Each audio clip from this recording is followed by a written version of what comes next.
in conversation with Danielle Spencer. Danielle Spencer is an activist, author, a private right advocate, and U.S. federal government whistleblower. She is a senior leader with over 20 years of experience focused on business, finance, and acquisition management as a change agent, transforming and improving business operations and processes. She has two master's degree in business administration and information system and a Bachelor of Science degree in medical and research technology. She is also certified in information assurance, cybersecurity, and project management. M.F. Spencer's Digital Assassin book series was inspired by actual events and reflect the abuse of power and weaponization of private data by those who sought to protect it.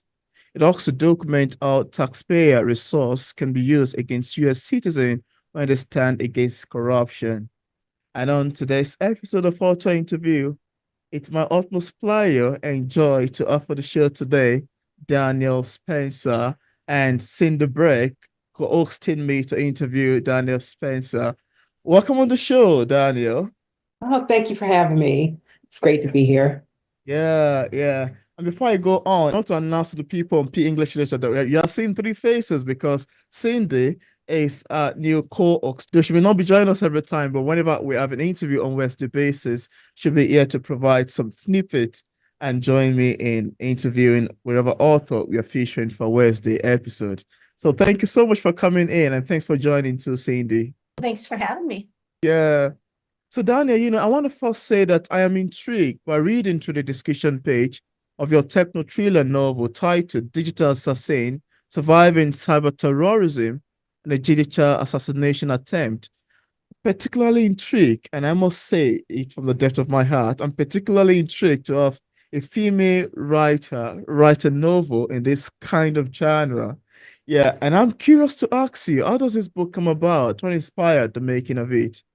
Well, I would say it was inspired by actual events, me becoming a whistleblower against the federal government in the US. And you're right that I would say there are not a lot of female right in this Yeah, type of genre because there are not a lot of females in the IT field. absolutely. I'm hopeful that that's changing over time, but for years, IT has been like a male dominated field. And I'm one of the, not few, but am one of the females who actually work in the IT field. And because I worked in the IT field, and that's kind of my background, and after becoming a whistleblower against the federal government, the retaliation that I believe that I experienced dealt with technology. So that's what inspired the book. It's all based on actual experiences. What I and I'll say people close to me, what we experienced after I became a whistleblower against the federal government. So you actually took real life events and encapsulated it into story and so forth. How many episodes or how many incidences did you incorporate that were real life events into the Digital Assassins? All of them. Wow. This started, I would say my whistleblower journey started in 2017. And the only other person other than myself whose the experiences that I went through that I kind of incorporated in my books were my parents, co-workers, friends, my siblings. I did not include any of their experiences. I told them, like, if you guys want to talk about what you did, here's your opportunity to write a book too. Everything that I've written in the two books are things that actually happened, that actually occurred. Wow, that's quite amazing to know, really. Thank you so much for sharing. Yeah, thank you. And also, I feel like there is a lot you wish, or could I use a word? Should I use a word rather, intend, yeah, to convey in your novels that are wrapped in its characterization and plot twist. But I would specifically like to ask you, what do you mean by data theft? What is data theft? Yeah, I think that's more like a definition I should be expecting from you, or whatever you wanted to design it, yeah. So what I would say, first off, data theft is a type of privacy violation. And so, most people are aware of what their privacy are and when it's violated. And data theft is I want to say, subcategory or a type of privacy violation. And when I've given lectures where I talk about data theft, some of the questions I get asked is, well, is it related to identity theft? And I said, no, it's a different thing. And like an identity theft, that's typically someone that you're not related to or that you don't know, where they use some type of means to steal Yeah. your identity, open Yeah. credit cards or whatever. Data theft is different in that it is perpetrated by someone who's in what I call a trusted position. And what is a trusted position? A trusted position could be someone who works in a doctor's office, so they have access to your medical data. It could be someone who works Mm. at a bank who has access to your banking information. It could be a database administrator, also known as a DBA, or systems administrator who has access to a organization system. So they'll have trade secrets, contract information, financial information of an organization. Anybody who's in these types of trusted positions, everyone who's in those positions, they're given like the rules of the road. This is when you can access a person's medical data. This is when you can access someone's banking account. There are business reasons for when they can access that data. When they don't follow those rules and access that data without a business reason, they have just committed data theft, where they're taking someone's data without a business reason for doing so. And in the news, you'll see that there will be instances, and they don't necessarily call it data theft, but that's what it is. One example, I will say worldwide example, was months ago when Princess Kate, when she went in the hospital and she had that surgery, and she didn't want anybody to know what her medical business was, and that's her right, her privacy. She doesn't have to tell people about her medical history. But there was a big news story where they said there were people who were trying to access her medical records, and they caught them before they did. So that was an instance of people who work in a hospital in trusted positions where they do have access to people's medical data, but they didn't have a business reason for accessing hers. So while if they were able to get it, that would have been an example of data theft. But because the controls were very good in the hospital, they were able to catch these individuals before they did it. So that's kind of what data theft is. It's kind of a scary thought. I mean, because you go to the doctors and you reveal so much information. Yes. And And that's why that, there should be security protocols, privacy protocols in place that dictate when someone can use your data or even when they can share it.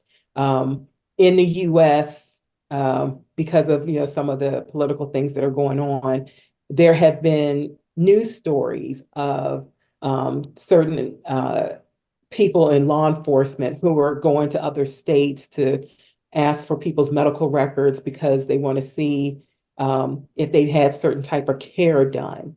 Yeah. And like those are, I want to say, the slippery slopes of data theft, where I should be able to go to the doctor, share my complete history with them so that they can care for me accurately Yeah. without fearing that my information is going to end up somewhere it shouldn't. Hmm. But these are all, I want to say, uh, a new era or paradigm that people need to pay attention to, because we didn't really have these issues earlier. But now that technology is more prevalent and we use IT and electronics to do almost everything, it's brought on some new risks and issues that need to be addressed.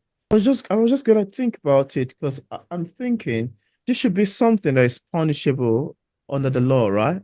I'm not quite sure though, yeah.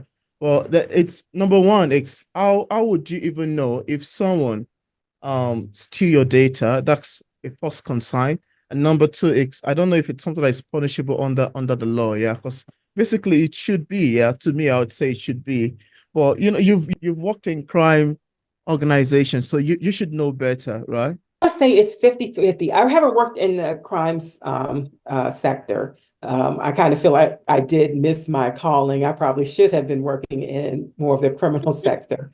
But I want to say it depends. Like you said, it's hard to catch. Mm, And most organizations, which, and I want to say I'm learning this now, are not necessarily forthcoming when they had a cybersecurity breach or a data breach. You guys heard those terms, data breach, but Oh, what is yeah. a data breach? That's somebody trying to get into their system to get people's data to commit data theft. That's basically what happens.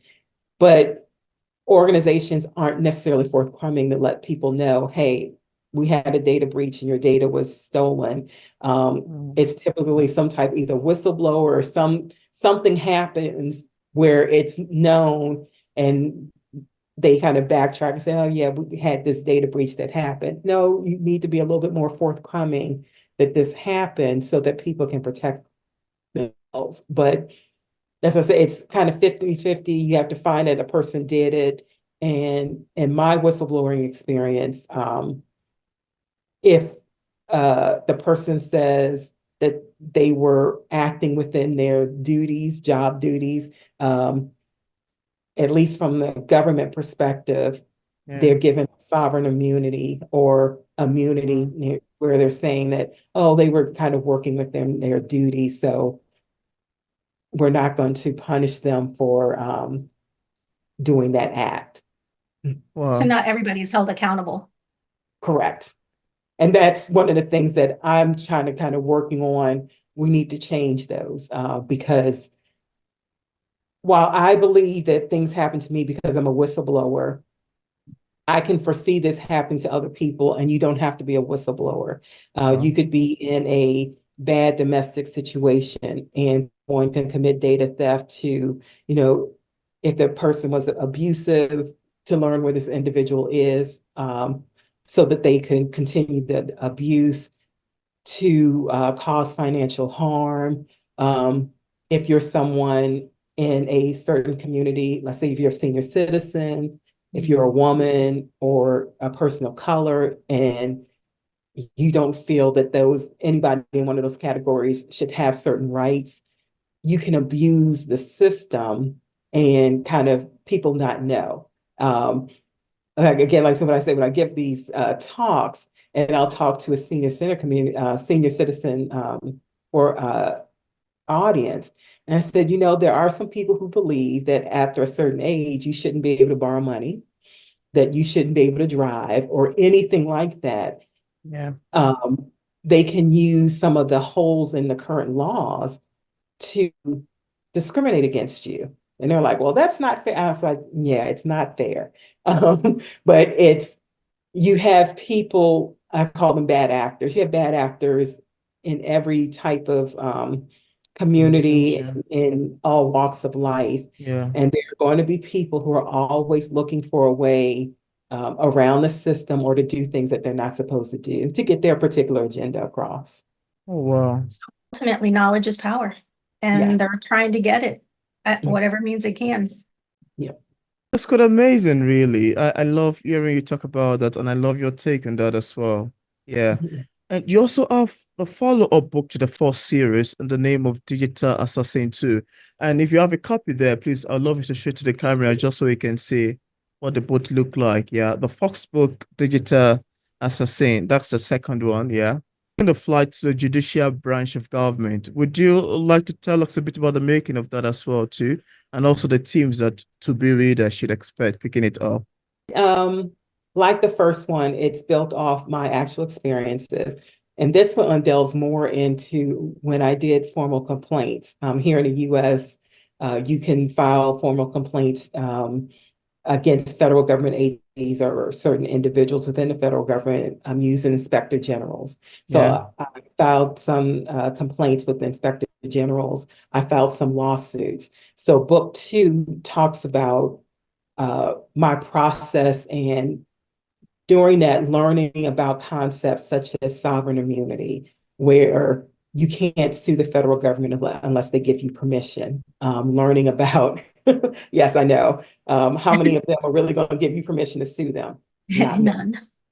Learning, it's called the Tax Anti-Injunction Act, where within the United States, you cannot sue the specifically the Internal Revenue Service to stop them from collecting a debt, even if the tax debt is fraudulent. So it goes through, I know when I tell people that, they're like, what? And I said, these are laws that are on the books and they've been here for some time. Mm. And even recently, I'll say maybe a little bit, maybe 2 years ago, where our Supreme Court gave federal government, basically, I'll say my opinion, gave bad actors within the federal government immunity about certain acts if they say that they were done in their job duties. So I know one of the news stories that got a lot of press was when the Supreme Court basically kind of said that Donald Trump had presidential immunity. And when I have talks and I speak to people, I'm like, well, that's kind of a pattern. Go back and look at the Bivens decision in 2022, where it basically gave other bad actors in the federal government basically the same thing, immunity, if they say they were doing their official acts.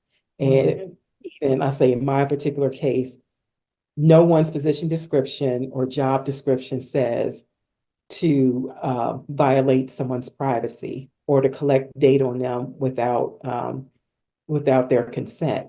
But because they're saying it's within their official acts, they're given immunity and I can't sue because of that. So it covers topics like that where I want to bring awareness to the gaps and the holes in our current legal system and some of the challenges with inspector generals and things like that. So that mostly that is book 2. And again, based all on actual experiences that I had. You have to write what you know, and evidently you are definitely writing what you know. Yes. It's definitely fascinating. So And Daniel, would I be right or wrong to suggest that your themes of literature, because I find it could be quite impressive, really, and like I mentioned, not so many female write in this particular genre and theme, yeah? Or would I be right or wrong to suggest that your themes of literature works are inspired by your profession as a privacy right advocate? Would you like to share more details on how your career influenced your writing generally? What I would say, first thing I would tell people, and I do get pushback when I say that, I don't consider myself a writer. I'm not a, Oh, I don't consider myself a writer. I have always loved reading from a young child. My parents would always take us to the library. I read a lot. One of my, I don't want to say favorite authors that growing up, I liked horror. So I love Stephen King. But I don't have that artistic gift of being able to come up with a concept and really write a book. I feel that I was kind of pushed into becoming an author. Like I said, I'm not a wow. writer, becoming an author because of my experiences. Um, Going through this, and I guess it started in 2017. It started going through this experience and seeing how like I was treated and some of the things that happened. I said, I got to write this down. I have to write it down. I have to make it public because for me, it was unbelievable. Wow. I was shocked. I worked for the federal government for over 20 years. I've been in the IT field now almost 25. I've never seen anything like this before. And I had never Wow. seen, I would categorize it as the misuse and abuse of intelligence tactics, surveillance, people actually creating and falsifying documents. I had just never seen anything like that for someone like me with, no political Background. influence, not from a family of influence. I'm not wealthy. So for someone who embodies a regular American, I could not believe the stuff that was happening. So that's kind of what caused me to become a writer. And if despite all of the, well, I say the negative things that happened, one of the, or the biggest positive thing that happened to me, it helped me to find my passion. What I did not realize was how passionate I was about privacy, privacy rights, social justice, and that after writing the first book, I said, this is what my passion is. I did not know. So thank you, federal government, because you helped me find that out. And so, but that was, so now I'm much more passionate, about having these conversations with people. And I tell them it's not about me trying to get back at anyone. It's about letting people know that if this happened to me, and because of the way that it happened, I don't believe I'm the only one. There has to have been other people where speeding tickets or any other type of automobile tickets were fabricated on them. Why? It's a way to make money. Where bills that you knew you already paid 10, 20, even 30 years ago, all of a sudden they're coming back up now. If it happened to me or my family, I know it's happened to somebody else. You can't tell me that that just happened with us. This had been a pattern of behavior that people had done already. And it was just, well, we can use this against her, against her family to retaliate. So it has made me a very big advocate on people's privacy, really understanding your privacy, about social justice, uh, making sure people are treated equally, and awareness. We need to be aware. I'm an IT person. I would not tell anybody, no, let's get away from technology. No, there's a lot of good things that it does, Yeah. but it needs to have a governing body, and people need to understand that while it can be done, there can be a lot good done with it. There also can be a lot bad, and that we need to have laws and policies that govern it, so that because you will have people who will act up, but when these people act up, there's a mechanism there where we can hold people accountable. At the same time, lift people up. Yes. It doesn't hinder, it lifts all people up equally across the board. Yes. Yes. Yes. I have to say, what I'm really impressed about is that overall, writing a story is actually something people can learn from, and you've crafted it. And I haven't read it, but I've checked out your reviews. I'm actually quite impressed with your Amazon reviews. You've nailed that sweet spot right there, and you've held it for some time, and it's great. But this is a tough subject, and you took something you were passionate about and wrote about it in a fictitious way. And it's actually kind of rather very enticing to want to read the book more because of the history, the real life events behind the scenes. So I have to say that means in itself will probably motivate a lot of people to continue to read.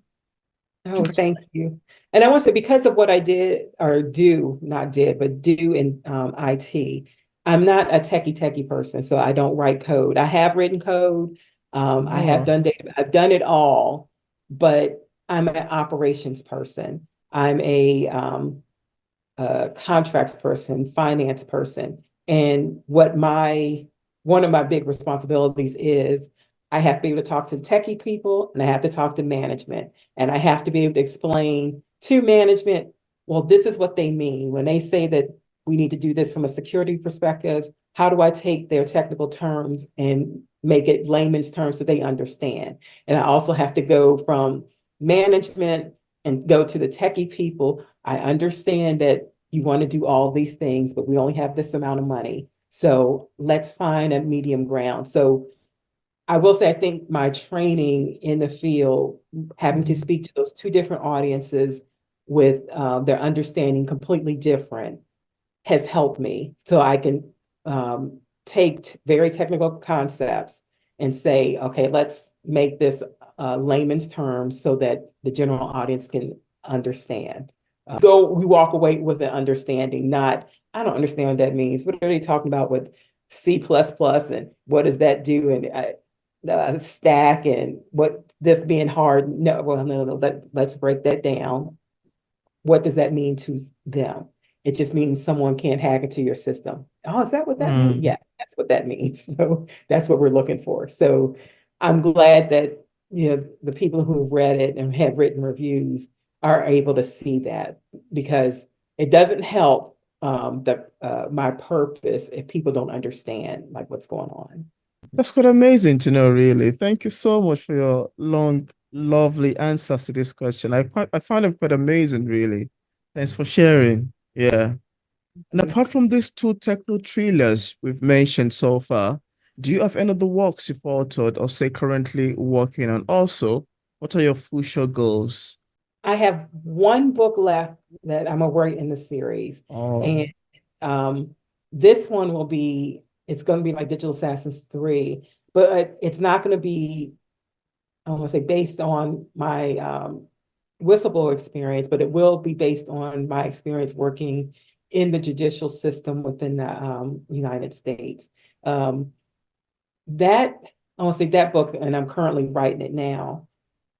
Within the US, you'll hear a lot of, I'll say, chatter, downing unions, downing organizations such, it's called the Equal Employment Opportunity Commission, like the EEOC. You'll hear a lot of chatter downing these organizations that are supposed to provide oversight.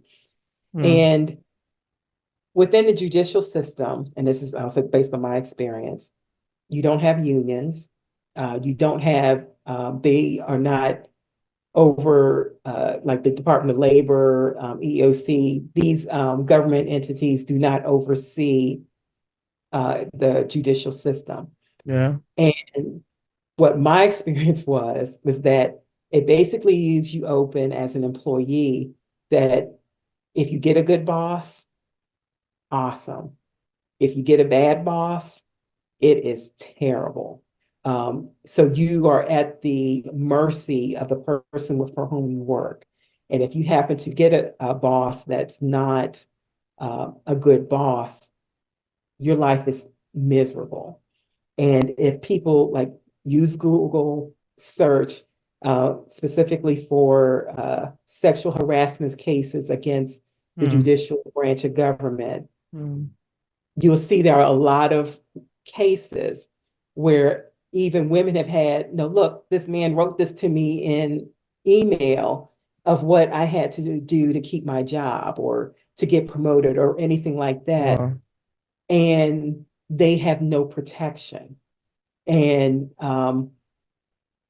that's the one I say the kind of story that I wanted to talk about in the last book, where again, kind of informing and telling people where no, unions are not perfect. EEOC is not perfect. The Department of Labor, none of these organizations are perfect, and they're never going Perfect. to be because they have humans. Hmm, But it is much better to have those organizations and those protections because it does give you a place where you can go when you have been mistreated. It may hmm. work, it may not work, but being someplace where there are no protections is not a good thing at all. And so that last book is going to talk about my experiences there, where I got to see a lot of what I believe was misogyny and racial discrimination. And I don't say it was okay, but it was basically there was no way or no method or mechanism with which you can combat it because of how things were set up. So that's, I want to say, one of the things I'm working on. And the next part is I am working more on my advocacy and social Wow. justice and privacy rights, really figuring out what am I going to do there. I've like reached out to other organizations because I don't want to reinvent the wheel. There are a lot of whistleblower retaliation, whistleblower organizations. We have organizations such as NAACP, NAN, Rainbow Coalition. There are a lot of other organizations already established. So Hmm, how can I help bring awareness when people go through certain things? Hey, no, don't contact NAACP, they might not be the best Yeah. organization for that. You may need to go to the ARP or NAN, whomever. But those are the type of things that I'm looking at next to really, I'll say, mature my privacy and advocacy efforts. Heavy topic. It's not an easy one. Seriously, it's not. And then to put it into words, into a fictitious story so you can bring light to it, to educate, yet still make people aware of it. That's not easy. And It's even really not. Cindy, and even Cindy, that book is quite voluminous. If it's quite voluminous, yeah. It's It's oh boy. it's a lot of work Yeah. and quite commendable as well. Oh, thank you. Well, Yeah. for me, just the factual, living the experience and then writing about it is impressive. But it's also, I think the word be cathartic. I mean, in some ways, it's brought you more to your own identity and so forth, and like your Yes. passion and stuff, and that's commendable. Yeah. Thank you. And I would like to ask you too, what are some of the challenges you encountered in the process of writing the book? And also, ever since we've got published, and also, how do you undo criticism as a writer? I don't know if you'd love to talk about that too. Um, to write the book, I would say I really didn't have that many challenges. Yeah. The challenges came more with, after writing the book, because I say I'm not a writer, and I had to learn a lot about after you've written it, well, getting it published, trying to find a literary agent. And I will say none of those avenues worked for me. So I had to go the self-publishing route. Mm. Um, then learning about like the cost that's associated with it. So writing was not a challenge. My challenges came kind of afterwards to, well, now that you've written it, what do you do next? What happens next? Because, yes, that was more of the challenge, and I'm still learning going through that. As far as criticisms, what I would say is it depends on what it is, and who makes it. One of the criticisms I want to say I did read in the book was that there are some of the grammatical errors, especially like in book one, that there were some grammatical errors and some things like that. And so I took it and I said, okay, go back, find all of the errors that I might have made or things I may have overlooked, and I'll be revising that. So those type of criticisms, it I'm like, if it's something that I can address, that's fine. I have not really had um, a lot of criticism from Yeah. being an author. When my whistleblower experience working in I had criticism there. Um, I was being too detail oriented, or you care too much about what the laws were. If, and this is kind of, I would say my advice to other people, you kind of have to be very confident in yourself and kind of know what you're doing. If you know your field and Mm. you know what you're trying to relay, um, look at the person who's providing the criticism. So for me, if it's someone who either I don't have a respect for their knowledge base, you let that go in one ear and out the other. If it's someone that you might respect their knowledge base, but might not be clear about their intent, Mm. um, speak with someone who you trust to see if it's criticism that you might want to absorb. And then you have your circle of people who you trust, and you trust that they're going to give you the right advice. And even if, because no criticism, it doesn't just always wash off people's back. Take a minute, listen to it. And if it's someone that you trust, you might want to listen to it and try to incorporate as needed. So for me, it depends on like one of those categories of who the person is. If I can take the criticism or if it just goes in one ear and out the other. It's amazing. Yeah. Thank you. Thank you for sharing. I know it might be a thick skin. Yeah. Thank you. It's quite nice to know your take about that. And yeah, before we call it a day today, is there anything that you love to share with the viewers about your books that we did not mention in this interview and you'd love the viewers to know? I'll say there are two things. One thing that I would tell people is that whether you buy the books or if you can get them at a library and borrow them, that people really need to understand what digital assassination is, what Yeah. cyber terrorism is, that for any individual who is involved or has anything to do with technology, there really needs that we need to, as a society, as citizens of the world, really need to understand. If you look at how technology is advancing, AI is here. We don't have to think about it. AI is here. Yeah. You need to understand what technology can do and how it can be used, because it's not all great. There are people who will try to use it to harm. So we need to have understanding what it is. So that's one thing that I would tell people. And the Mm. other thing is that for other people who are actually authors or writers, not like me, kind of feel like they were kind of forced into it. The advice that I would give them is that really know what it is, what you want to do with your book, what it is you're trying Mm. to before, like, write it, that's fine, but really have a plan. That was something that I did not do when I started. I just was trying to get the story down and get it out. But take a step back. What is it that you want to do with your book? Figure out how you want to get it to people, and what your budget is. Like, really approach it as from a business perspective, so that, and plan, not just for 3 months or a year out. Do both a short term and a longer, like 3 to 5 year plan of what you want to do with being an author, being a writer, so Mm. that you're better prepared for the different obstacles that may come up in your career. So I would say those were two pieces of advice that I would give to people. That's sound advice, definite sound advice. Yeah, like the hard way, but that's okay. We all learn things. Seriously, it's like right now it's learning. Peter's a writer.